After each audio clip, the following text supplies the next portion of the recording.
Okay, what we're going to do is upload our footage from the SD card. So we're going to correctly insert the SD card into the back of the Mac. It will stop about halfway, which is correct. When the SD card is in the Mac, you should see an icon pop up on your desktop. If it doesn't appear in your desktop, move to the Finder on your dock at the bottom left of the screen and open it. Notice on the left side of the Finder, under Locations, you also can see the SD card. If I click that SD card from the Finder or double-click it on my desktop, it's going to open a window with the files on the SD card. Most files we film will be contained under the DCIM folder. Double-click that folder to access the files inside. As you add more files to your SD card, there will be more folders to search. Because this is the first thing I filmed on this card, I only have one folder called 100 Canon. I'm going to double-click that folder to open it. Inside, I can see a list of all the files. To make things easier, I can change this view by accessing the view modes at the top of my Finder. I can choose Thumbnail, which changes it into mini images. I can choose Columns, which shows me the file path. Or I can choose Gallery, which lets me view the images as whole pictures. I'm going to choose Thumbnail so that I can better see the images I'm pulling. If I haven't already, I'm going to make a desktop folder for myself by right-clicking on the desktop and choosing New Folder. I'm going to name that folder My Name and click Out on the desktop again. Now, if you already had a folder or you just created a new one, open that folder by double-clicking or right-clicking and choosing Open. When you open that folder, another window pops up. Inside of that window, you will create a separate folder for each assignment that you upload to the Mac. I'm going to right-click and choose New Folder. Because this is an activity for white balance, I'm going to name my folder on that activity. So I'm going to say White Balance Practice. And again, click out of the folder. Don't leave your folders untitled. That can cause issues such as overwriting files or losing files.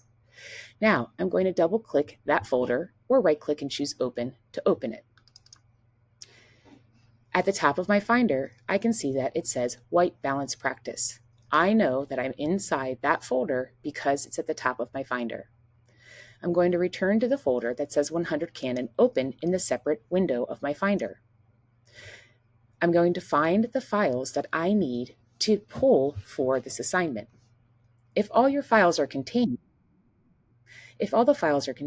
in that single folder, you can move the entire folder into your White Balance Practice folder. When we start filming for multiple days, you'll want to keep files separated inside the master folder in the folders that the card created. To do this, you click the folder and drag it into the White Balance window. Now, the Mac's going to show me that it's copying the files, and it's going to have another window that pops up that also is showing me it's copying the files. Until this window disappears, I have not copied the files. To double check my files copied all the way, I right-click on the folder that I just moved and choose Get Info. A window will pop up showing me that this folder is 852.7 megabytes. I'm going to find that same folder on the card. Remember, I can tell that I'm on the correct folder, the DCIM, because it shows me at the top of the Finder. I'm going to right-click the same folder in the DCIM and choose Get Info. Now, if I compare those two windows, and again, I can tell that these folders are the two different folders I've just created because of how I opened them.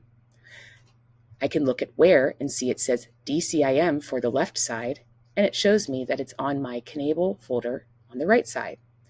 I compare the two numbers and I can see that it's fully copied these files over. Note that it's copying the files from your card. It is not moving them or deleting them. I'm going to press the red X to close the windows. I'm going to close both my Finder. I'm going to close both my White Balance Practice folder window and my Finder window. The last step is to properly eject the card. I can do this one of three ways. I can right-click on the card and choose Eject. I can open the Finder and choose the eject symbol next to the card, or I can drag and drop the SD card into my trash can. When I do this, it should disappear off my desktop. I could also double check in the Finder to make sure that it's gone. I don't see the card anymore, so I know that it's properly ejected. Now I can remove my card safely without issue of corruption. Move your files onto your desktop, then access the next tutorial showing you how to upload them to your Google Drive.